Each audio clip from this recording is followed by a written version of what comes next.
은혜와 사랑이 풍성하신 주 여호와 하나님, 9월의 첫 수요일 오늘도 하루의 일과를 지켜주시고 이 저녁도 주님 전에 함께 모여 주님을 찬미하며 기도하며 말씀 앞에 나아갈 수 있도록 이끌어 주심을 감사합니다.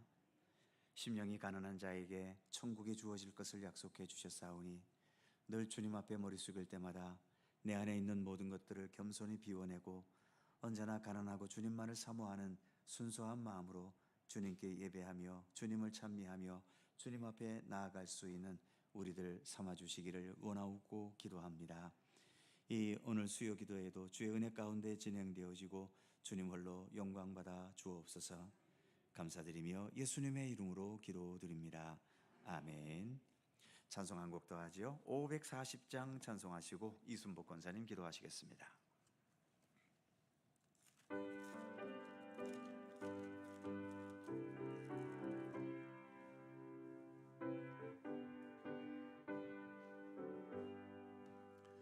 주의 음성을 내가 들으니 사랑한단 말일세. 믿는 마음으로 주께 가오니 나를 영접하소서. 내가 매일 십자가 앞에 더 가까이 가오니 구세 주의 흘린 법의 피로서 나를 정케 하소서. 주여 넓으신 은혜 베푸사 나를 받아주시고 나의 품은 뜻 주의 뜻같이 되게 하여 주소서. 내가 매일 십자가 앞에 더 가까이 가오니 구세 주의 흘린 법의 피로서 나를 정케 하소서. 주의 보좌로 나아갈 때에 어찌하니 기쁠까. 주의 얼굴을 항상 배우니 더욱 친근합니다. 내가 매일 십자가 앞에 더 가까이 가오니 구세 주의 흘린 법의 피로서 나를 정케 하소서. 우리 구주의 넓은 사랑을 증량할 자 없으며 주가 주시는 참된 기쁨도 헤아릴 수 없도다. 내가 매일 십자가 앞에 더 가까이 가오니 구세 주의 흘린 법의 피로서 나를 정케 하소서. 아멘.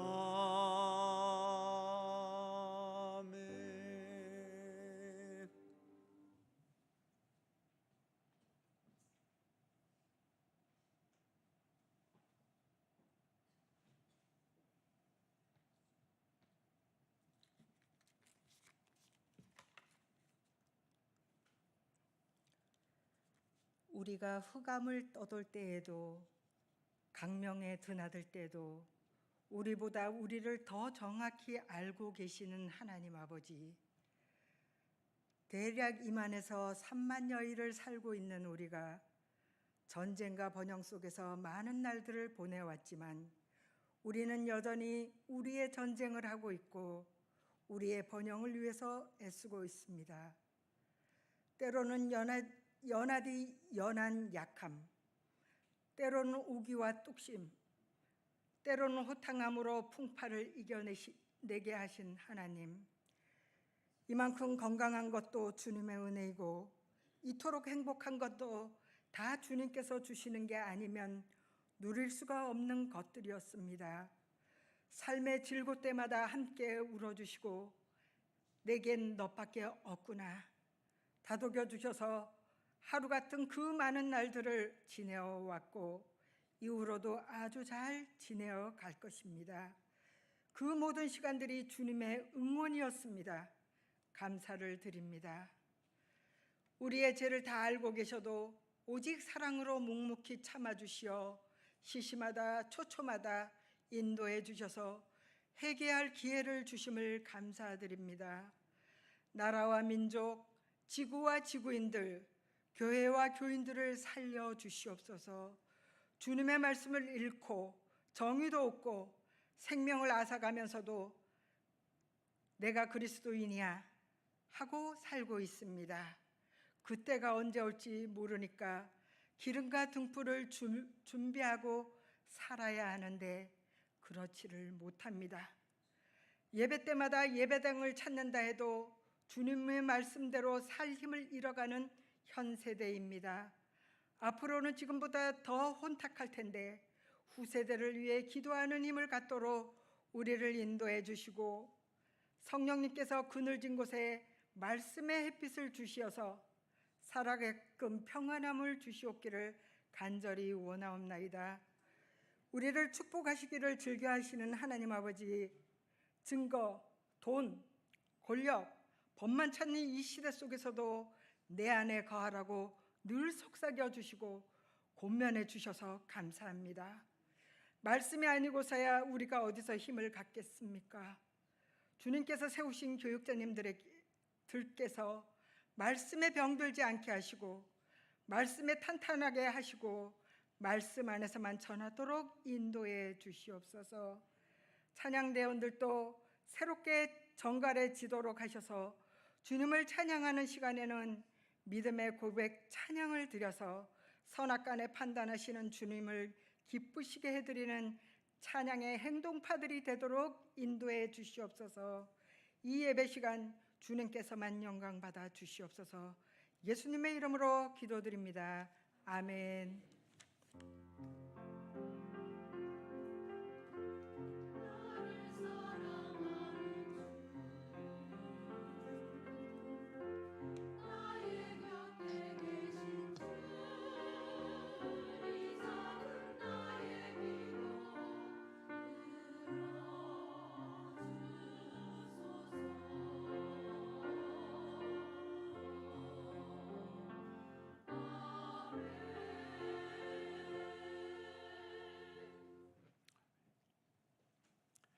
성경 말씀 함께 보죠. 신약 성경 마태복음 26장 69절입니다.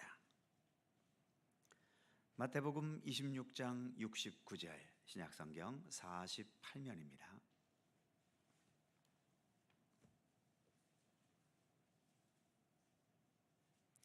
마태복음 26장 69절에서 마지막 75절까지의 말씀입니다. 찾으셨으면 한 절씩 교독하지요. 제가 먼저 69절 읽습니다. 베드로가 바깥들에 앉았더니 한 여종이 나와 이르되 너도 갈릴리 사람 예수와 함께 있었도다 하거늘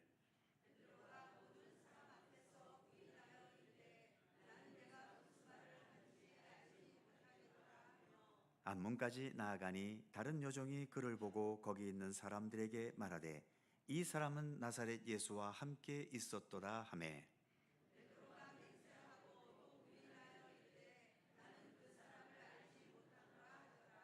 조금 후에 곁에 섰던 사람들이 나와 베드로에게 이르되 너도 진실로 그 도당이라 네 말소리가 너를 표명한다 하거늘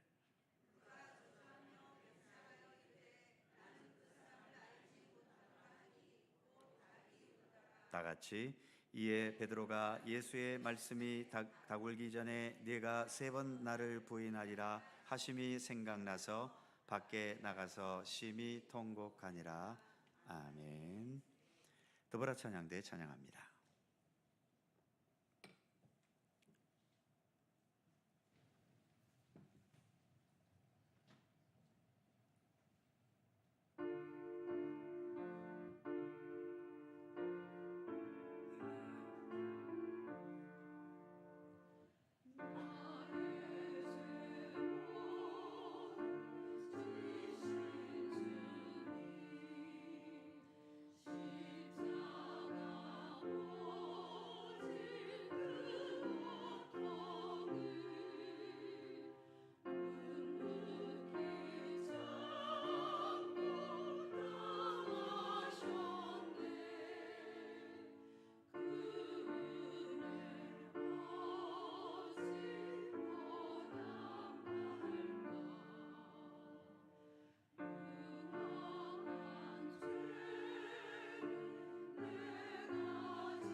감사합니다.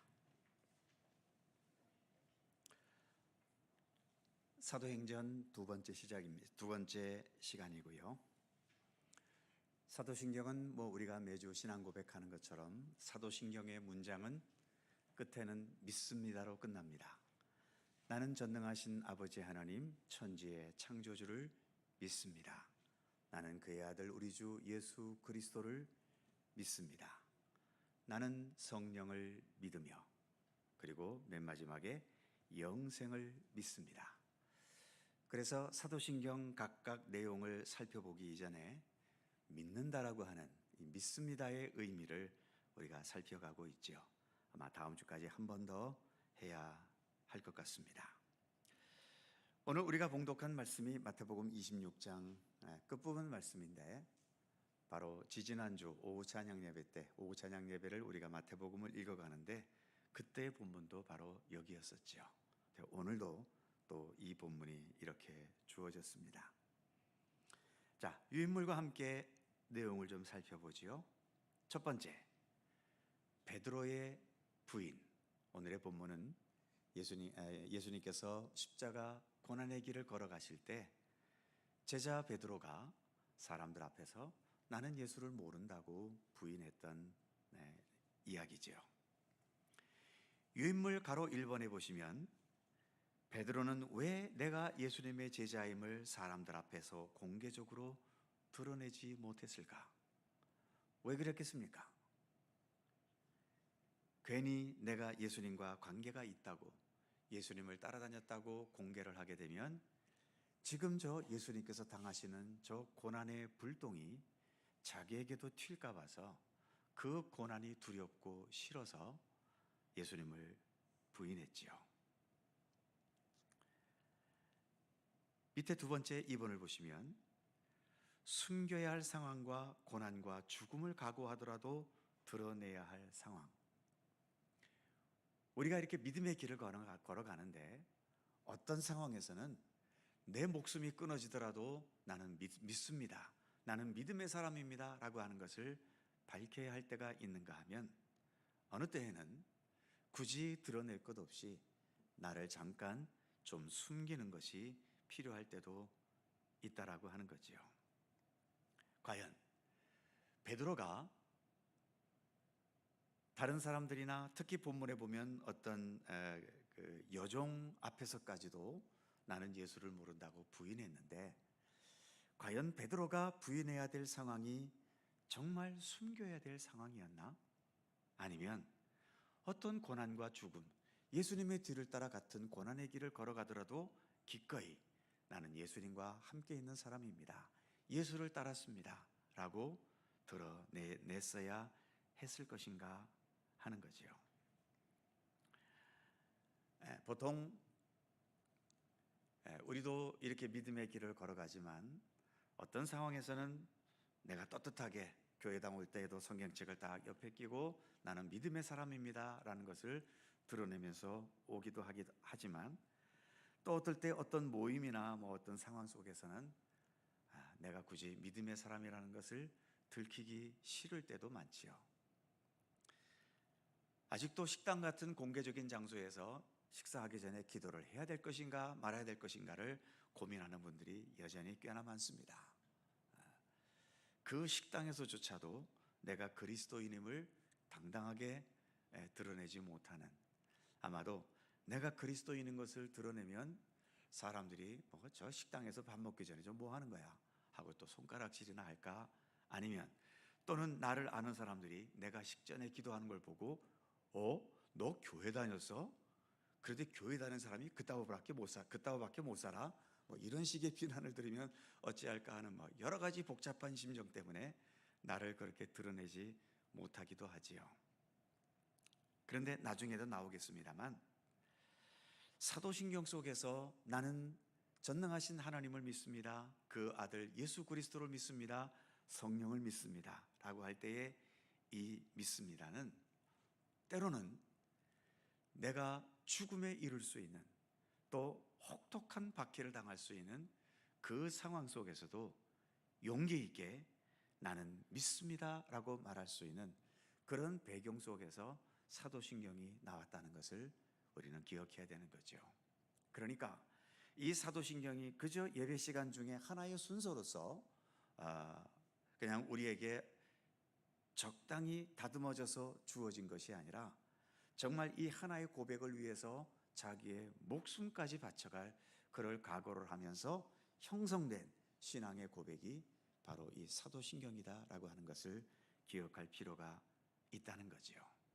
그래서 우리는 주일마다 사도신경으로 고백하면서 주일날 교회에서야 사도신경을 고백한다고 무슨 손해볼 것이 있겠으며 무슨 어려움 당할 일이 있겠습니까만, 여기에서 매주마다 우리가 이렇게 고백하는 것을 이제는 내가 어디에 가서도 누구 앞에서도 어떤 상황에서도 나는 오로지 전능하신 하나님을 믿으며 독생자 예수 그리스도를 믿고 지금도 살아 역사하시는 성령님을 나는 믿습니다 라고 하는 것을 당당하게 말할 수 있는 그런 신앙을 우리가 이 사도신경 신앙 고백을 통해서 다져가야 되는 것이요. 베드로는 이렇게 고난당하는 상황 앞에서 주님을 부인하고 말았지만 우리는 어떤 상황에서도 나는 믿습니다. 지금 당장 내 목에 칼이 들어온다 하더라도 나는 주님을 믿습니다 라고 고백할 수 있는 그 고백의 의지를 키워가야 하는 거죠. 그 다음 2번에 보시면 진실하고 정직하고 의미 있는 고백. 우리가 똑같은 말로 사도신경 신앙 고백을 하고 있지만 모든 고백도 그렇듯이 이 고백은 어떤 상황에서 고백할 때 진짜 진가가 발휘되는가. 예를 들어서 내가 누군가에게 사랑을 고백한다라고 할 때 나는 당신을 사랑합니다 라고 말할 때에 분위기가 좋고 그 사랑으로 인해서 어떤 손해 볼 일도 없고 내가 그 사랑으로 인해 무거운 짐질 일도 없을 때에 나는 당신을 사랑합니다 라고 말하는 것은 그 말은 쉬운 말입니다.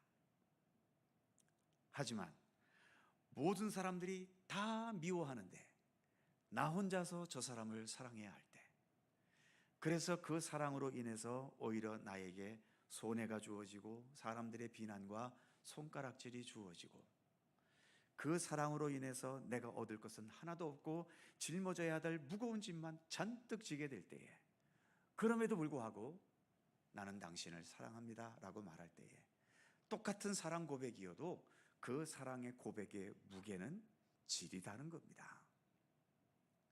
그래서 우리의 이 사도신경이, 또 사도신경뿐만 아니라 우리가 가지고 있는 이 믿음이 정말 고귀하고 정말 가치 있고 정말 무게 있는 그런 우리의 믿음이 되려면 좋은 상황 속에서도 고백을 해야 되지만 그런 힘든 상황, 내게 어려움이 다가오고 박해가 다가올 수 있는 그런 상황 속에서도 나는 주님을 믿습니다 라고 고백할 때에 그 고백은 훨씬 더 무게가 있고 또 가치가 있을 수 있는 거지요.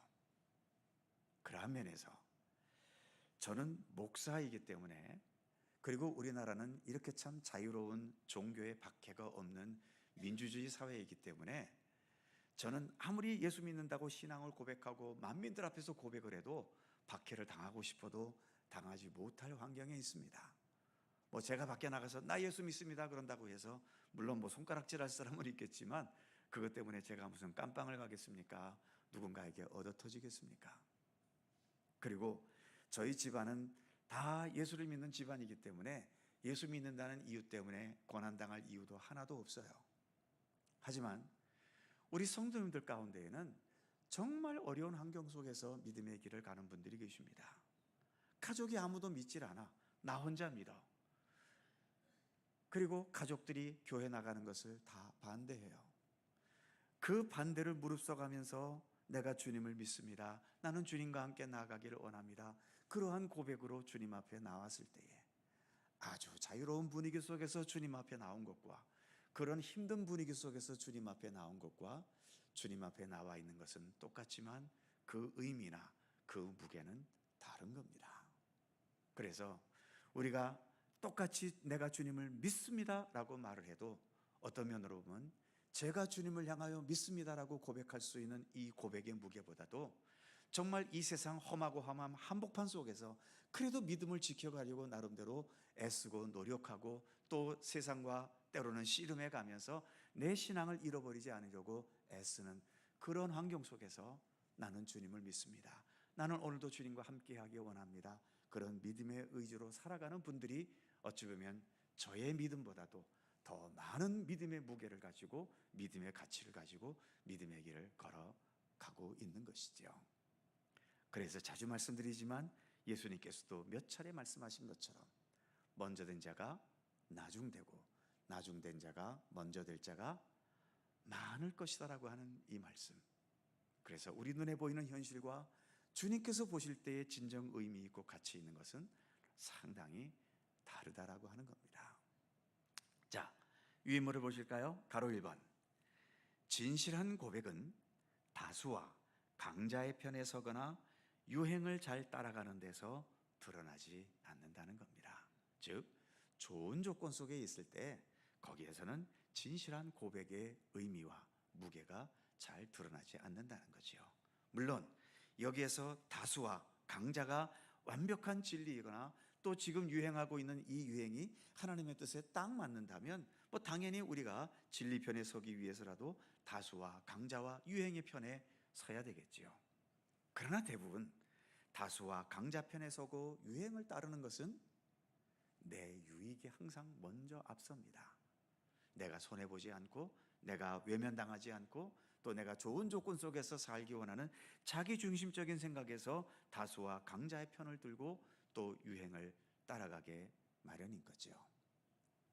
그래서 두 번째 가로 2번에 보시면 참된 것을 깨닫고 그 참됨이 비록 소수이고 약한 위치에 있고 유행과 달라서 내게 손해와 고난이 뒤따르더라도 참된 편에 서겠다고 공개적으로 선언할 때 고백으로서의 진정한 가치와 의미가 있다는 거죠.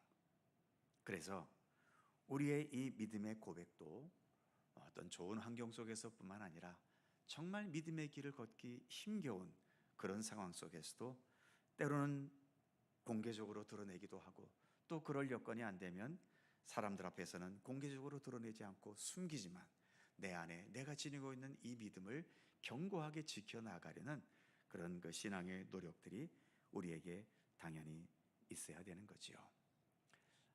다행스럽게도 아까 말씀드린 것처럼 우리나라는 이 자유민주주의 체제 속에서 어떠한 신앙의 길을 걸어가도 그로 인해 어떤 박해를 당하지 않습니다. 그런데 과연 이런 자유민주주의 체제가 앞으로 우리나라 역사 몇 년 동안 지속이 될까요? 그건 아무도 모릅니다. 특히 우리나라는 바로 위에 어떤 나라가 있습니까? 그 무시무시한 엄동설한 같은 북한이라는 나라가 있잖아요. 우리나라는 아직도 공식적으로는 휴전 상태입니다. 전쟁이 없다고 여기고 있지만 언제든 전쟁이 일어날 수 있는 그런 불씨를 우리는 안고 있고요. 그 전쟁에서 우리가 북한을 100% 이길 수 있다고 보십니까? 그 각자의 보는 견해에 따라서 다르겠지만 터져봐야 알지요. 터져서도 안 되겠고요. 또 만일 그렇게 해서 우리가 북한에게 져서 이 나라가 조선민주주의 인민공화국이 되었다. 그때는 이제 우리의 목숨을 내놔야 됩니다. 이 신앙 고백 한마디를 위해서 나는 전능하신 하나님을 믿습니다. 나는 예수 그리스도를 믿습니다. 나는 성령님을 믿습니다. 이 말과 동시에 우리는 형장의 이슬로 사라지거나 아오지 탄광에 가서 평생을 복역하며 살게 될지도 모릅니다. 그러니까 언젠가도 우리 북한 선교 하시는 분이 오셔서 말씀 전하신 적도 있지만요, 우리가 여기서 주님을 믿습니다라고 하는 이 믿음의 무게와 지금도 북한 체제에서 그 지하 공간에서 소리도 제대로 내지 못하면서 그럼에도 굳건하게 그 북한이라고 하는 엄한 체제 속에서 신앙과 믿음을 지켜가는 그들의 입에서 나오는 신앙의 고백의 무게가 어찌 같을 수 있겠습니까?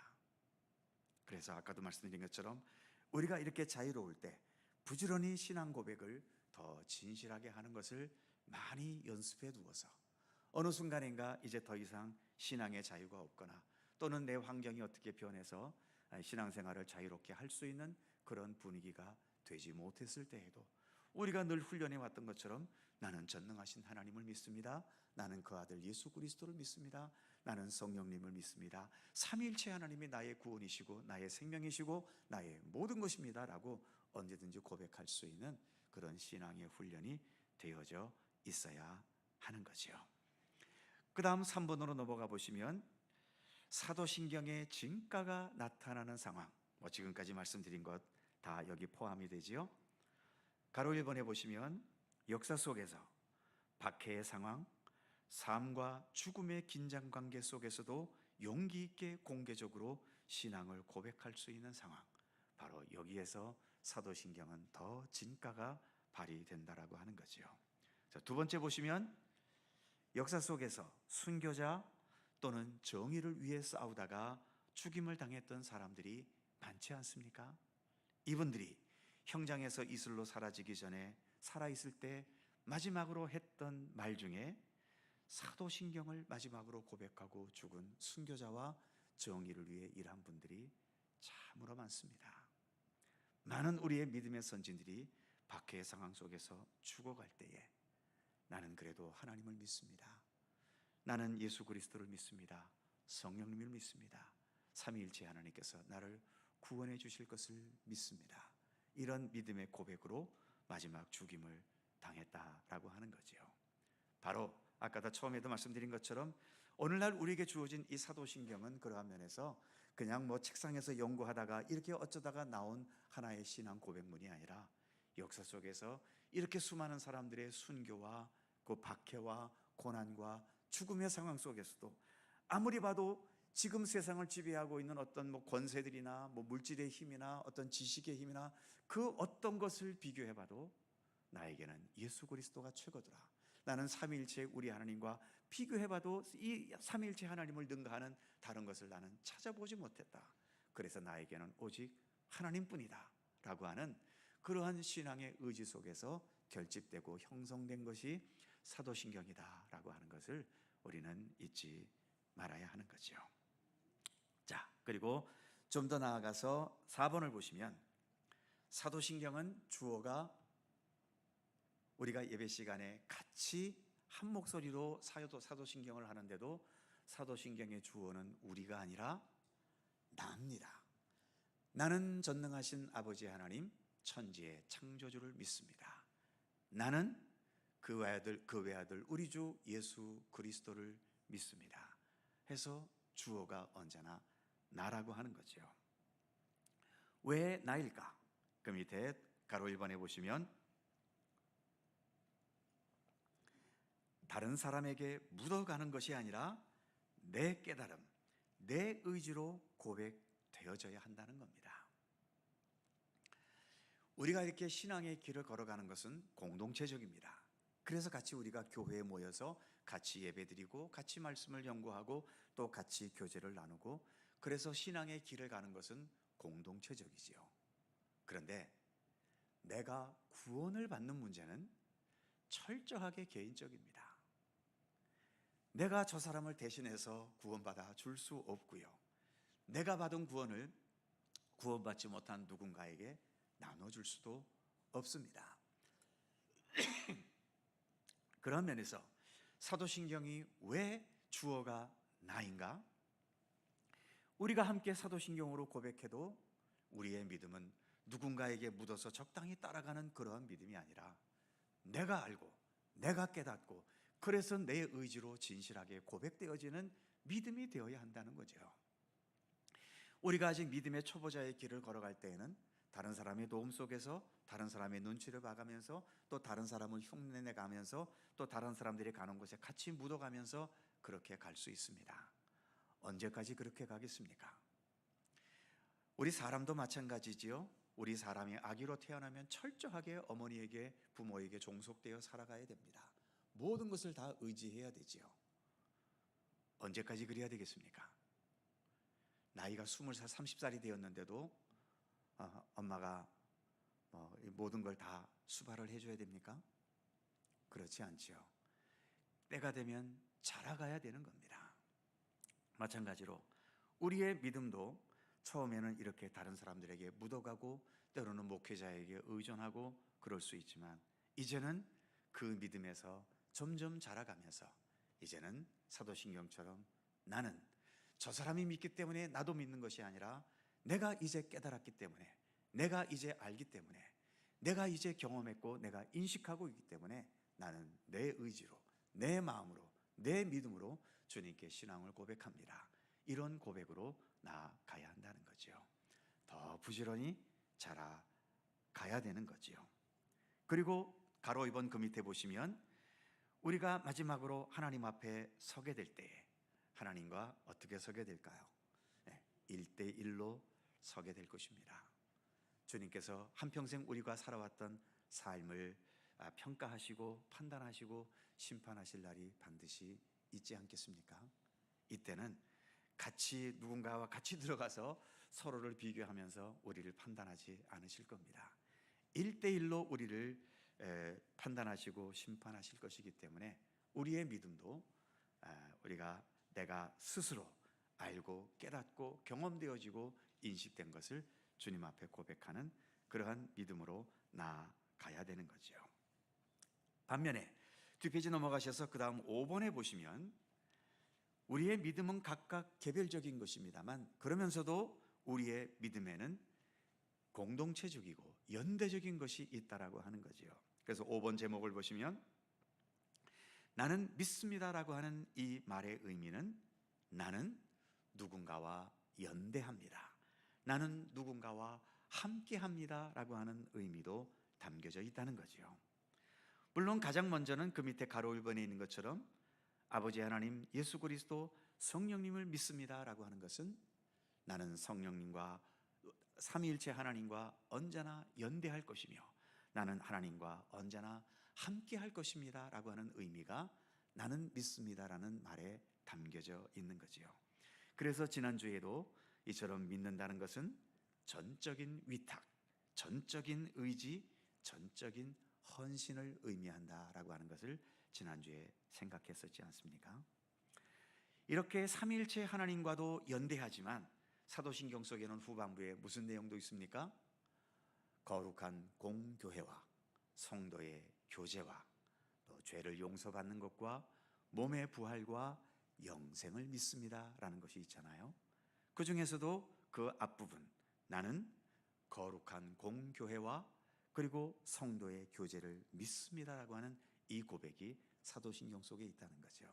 그래서 나는 위로는 삼위일체의 우리 하나님과 연대하지만 이 땅에서는 동그라미 1번에 있는 것처럼 교회와 함께 연대하겠다는 의지가 사도신경 속에는 포함되어 있는 겁니다.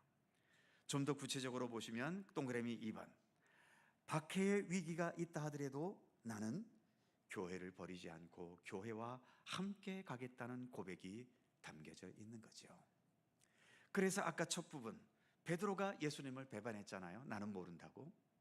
그 베드로의 배반은 위인물에 있는 것처럼 첫 번째 동그라미 가장 먼저는 당연히 예수님을 배반한 거지요. 예수님을 모른다고 했으니까요. 그런데 베드로는 예수님만 버렸습니까? 그 밑에 동그라미 보시면 제자 공동체도 버렸습니다. 이건 베드로만 버린 게 아니죠. 12제자들이 다 뿔뿔이 흩어져서 도망가 버렸으니까 모든 제자들이 예수님께서 3년 동안이나 그렇게 이끌어와 오셨던 제자 공동체마저 버린 겁니다. 제자 공동체의 교회를 버렸다는 것은 예수님을 따른 자들에게까지도 배반한 거죠. 그러니까 우리가 이 믿음의 길을 잘못 들어서게 되고 믿음을 버리게 되고 어떤 신앙의 왜곡된 길로 접어들게 되면 이것은 하나님을 배반한 것이기도 하지만 교회도 배반하는 것이고 같은 믿음의 길을 걸어가는 우리의 믿음의 동지들도 또 같이 배반하는 결과가 되고 만다는 것입니다. 그래서 그 밑에 화살표에 보시면 요한복음 21장 15절에서 17절은 유명한 구절이지요.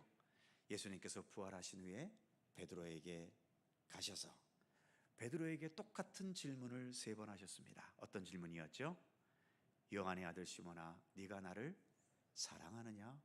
참 예수님을 모른다고 3번씩이나 부인했던 그 베드로에게 예수님은 다가가셔서 네가 나를 사랑하느냐?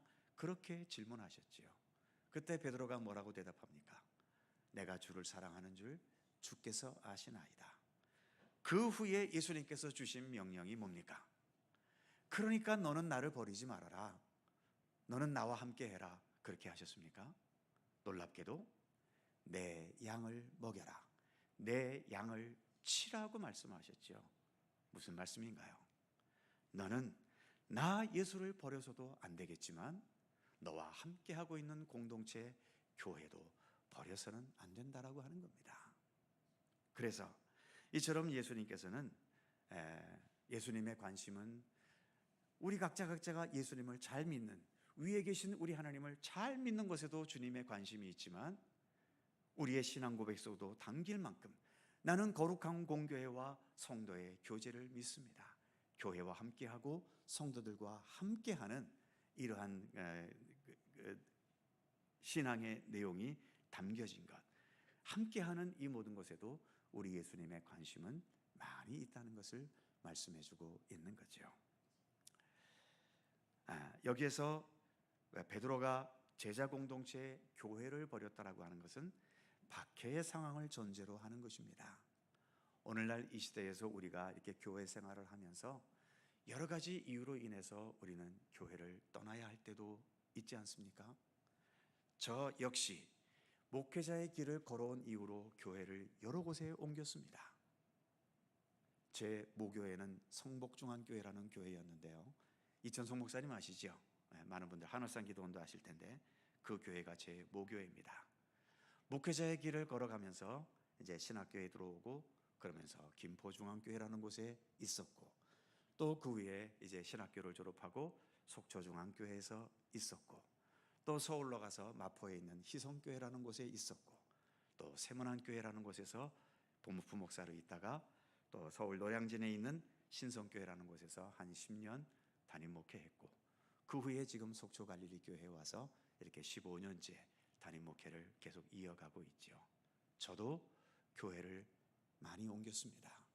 왜 옮겼을까요? 오늘날의 교회는 여러 가지 형편과 사정으로 인해서 옮겨야 할 필요가 있을 때가 많이 발생합니다.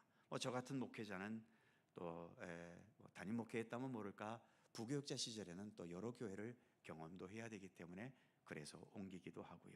또 여러 현실적인 이유 때문에 옮기게 되기도 합니다. 여러 성도님들도 벌써 여러 교회를 거쳐오신 분들도 계실 겁니다. 무엇보다 이사를 많이 다녔기 때문에 어쩔 수 없이 이사 간 곳으로 또 옮길 수밖에 없었겠고 또 교회라고 하는 곳이 항상 나에게 도움이 되고 또 나에게 즐거움이 되고 또 그랬으면 좋은데 때로는 이 교회 생활 속에서 우리가 여러 심한 상처와 아픔을 겪게 되기도 합니다. 참 그런 일이 있어서는 안 되는데 우리도 어쩔 수 없이 부족한 인간이 되다 보니까 그 인간과의 관계 속에서 여러 가지 부딪힘이 있고 아픔이 있고 상처도 있습니다. 우리 교회에도 여러분들이 계시다가 또 떠난 분들도 계십니다. 떠난 이유는 다 여러 가지지요.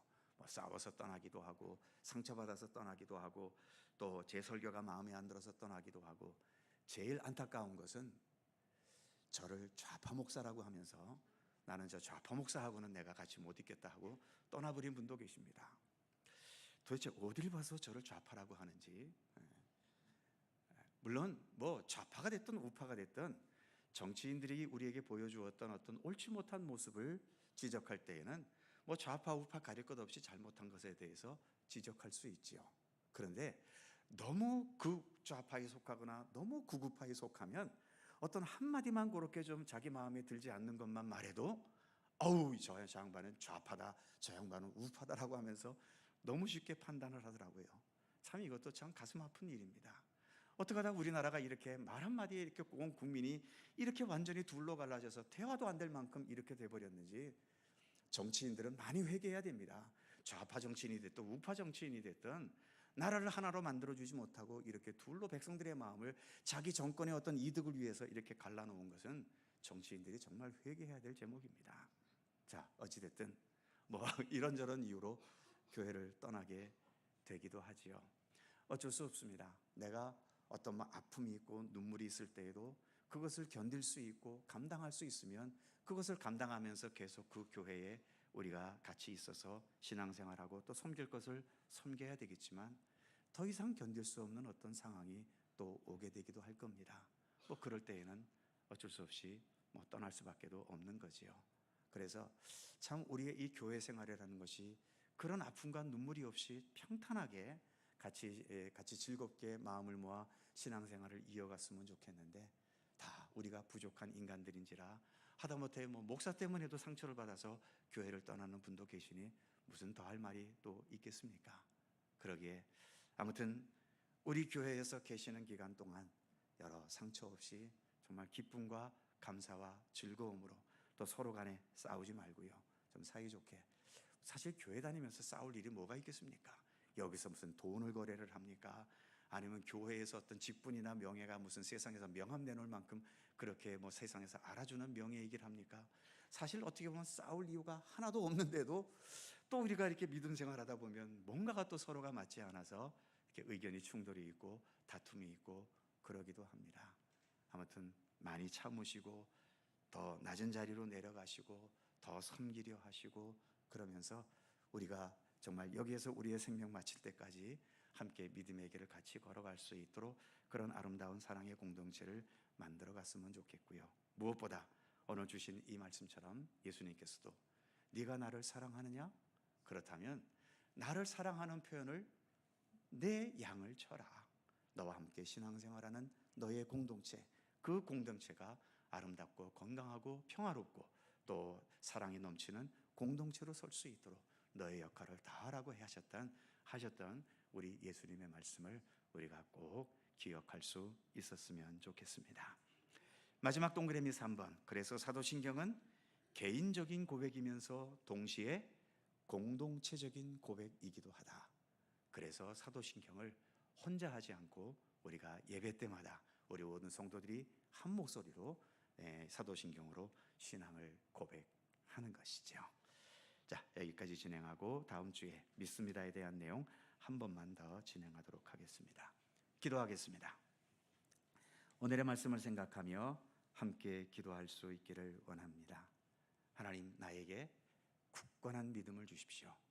내 이익과 또 어떤 내 욕심과 육체의 욕망에 따라 왔다 갔다 하는 믿음이 아니라 손해가 들어와도 해를 본다 하더라도 나에게 박해가 다가온다 하더라도 나는 언제나 주님을 믿습니다라고 고백할 수 있는 굳건한 믿음이 우리에게 있기를, 흔들리지 않는 믿음이 있기를 위해서 기도해 주시기 바랍니다. 아울러 우리가 함께 이렇게 교회를 통해 믿음의 길을 걸어가고 있죠. 우리 교회 공동체가 서로가 함께 사랑하고 함께 위하면서 하나 된, 그래서 서로가 서로에게 신앙의 좋은 영향력만을 줄 수 있는 아름다운 믿음의 공동체로 건강하게 설 수 있도록 우리 교회와 이 땅의 모든 교회들을 위해 기도해 주시기 바랍니다. 나라와 민족을 위해 기도해 주시고, 국내 정치적으로도 복잡하지만 이 힘겨운 국제 정세 속에서 또 우리가 생존하고 살아남아야 하는데 많은 여러 넘어야 될 과제들이 있지요. 우리 민족에게 지혜를 주셔서 이 모든 상황들을 슬기롭게 잘 헤쳐나갈 수 있게 되기를 위해 기도해 주시기 바랍니다. 우리의 다음 세대들 믿음 안에서 더 잘 자랄 수 있도록 기도해 주시고, 또 여러 육체의 질고와 고통과 아픔 속에 있는 우리 성도들을 위해서도 기도해 주시기 바랍니다. 다 함께 통성으로 2, 3분 함께 간절히 기도합니다. 거룩하신 아버지 하나님, 은총과 사랑을 감사합니다. 오늘도 저희들에게 또 귀한 하루를 허락해 주시고 이 저녁에도 말씀 앞에 서서 또 주님을 깨닫고 말씀과 연구할 수 있도록 이끌어 주심을 감사드립니다. 하나님, 우리가 사도신경을 이제 살펴보고 있습니다. 나는 믿습니다. 언제 어느 때에나 쉬운 기대 가운데서가 아니라 가장 어렵고 힘들고 고통스러운 가운데서도 나는 언제나 변함없이 주님을 믿는다고 고백할 수 있는 우리의 믿음 되게 하여 주시옵소서. 내 이익을 계산하고 내 욕망을 앞세우고 내 편리를 앞세우면서 나오는 고백이 되지 않게 하시고, 그 어떤 위험과 고통과 아픔이 있다 하더라도 나를 위해 십자가를 지신 우리 주 예수 그리스도를 생각하며 삼일째 우리 하나님에 대한 바르고 참된 신앙의 고백을 행해나갈 수 있는 우리들의 믿음이 되게 해주시기를 원하옵고 기도합니다.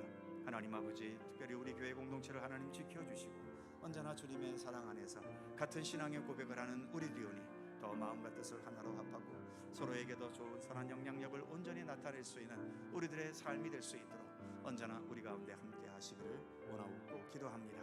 서로 위로하고 격려하고 주 안에서 바르게 세워나가는 우리들의 삶이 되도록 도우시기를 주여 간절히 빌고 원합니다. 하나님 오늘도 우리 모두와 함께하여 주시옵소서. 거룩하신 주 하나님, 아버지 하나님께서 특별히 육체의 질고와 고통 아픔 속에 있는 우리의 성도들을 하나님 지켜주시고 주님의 위로와 평강 가운데 또 강건함과 힘을 되찾을 수 있도록 우리 하나님 도우시기를 원하고 기도합니다. 이 나라와 이 민족도 하나님께서 불쌍히 여기시고 국내적으로도 좀 더 정리되고 안정될 수 있도록 하나님 함께 하시며 국제적으로도 이 급박한 현실 세계 속에서 지혜롭게 잘 판단하여 아버지 하나님 모든 위기를 잘 극복해 가면서 더 건강하고 견고한 나라로 우뚝 설 수 있도록 하나님 도와주시옵소서. 우리 다음 세대를 기억하여 주시고 더 나아가 우리 모든 노력을 통해서 더 견고하고 굳건한 하나님의 백성들로 올바로 자라갈 수 있도록 도우시며 함께 하시기를 원하고 기도합니다. 오늘도 주의 사랑하는 백성들 간절한 기도에 응답하시고 주님의 평강과 은총의 손길을 베풀어 주시옵소서. 주님 감사합니다. 오늘도 함께하여 주옵소서.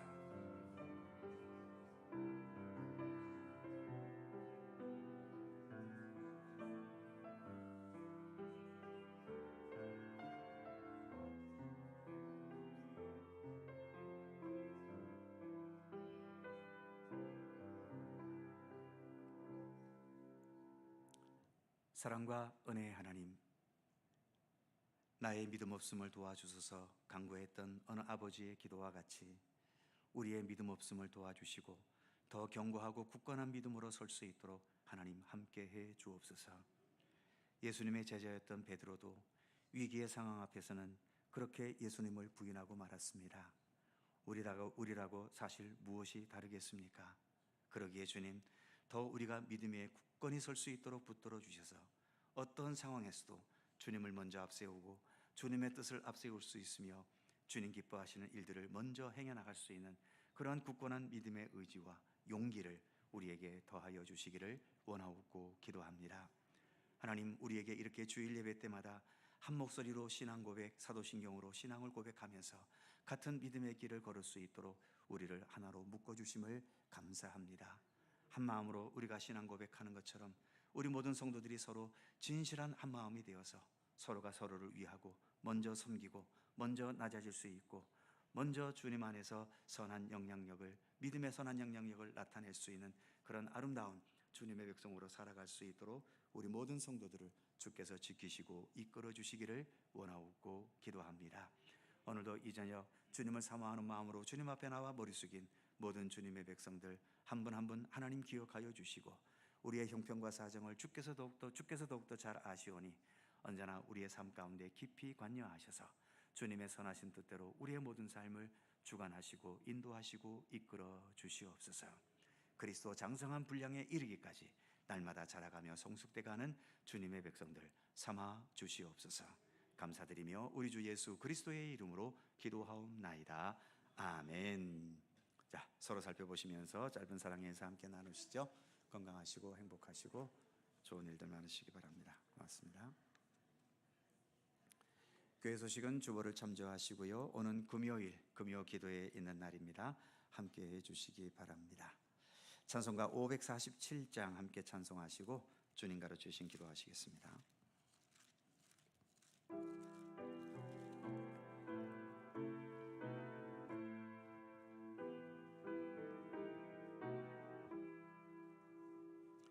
나 같은 죄인까지도 찾아와 주신 주, 간곡한 음성 못 잊어 마음은 엽니다. 피 흘려 주신 그 사랑 감당치 못하여 상하신 주님 그 얼굴 우러러봅니다. 목마른 사슴 날아여 시냇물 찾듯이 메마른 영혼 닮음을 갈급해합니다. 진리의 성령 오셔서 인도해 주시고 샘같이 솟는 그 말씀 넘치게 주소서. 질그릇 같은 이 몸도 깨끗게 하시고 죽으나 사나 주 위에 일하게 하소서. 영광의 주님 오실 때 부끄럼 많으나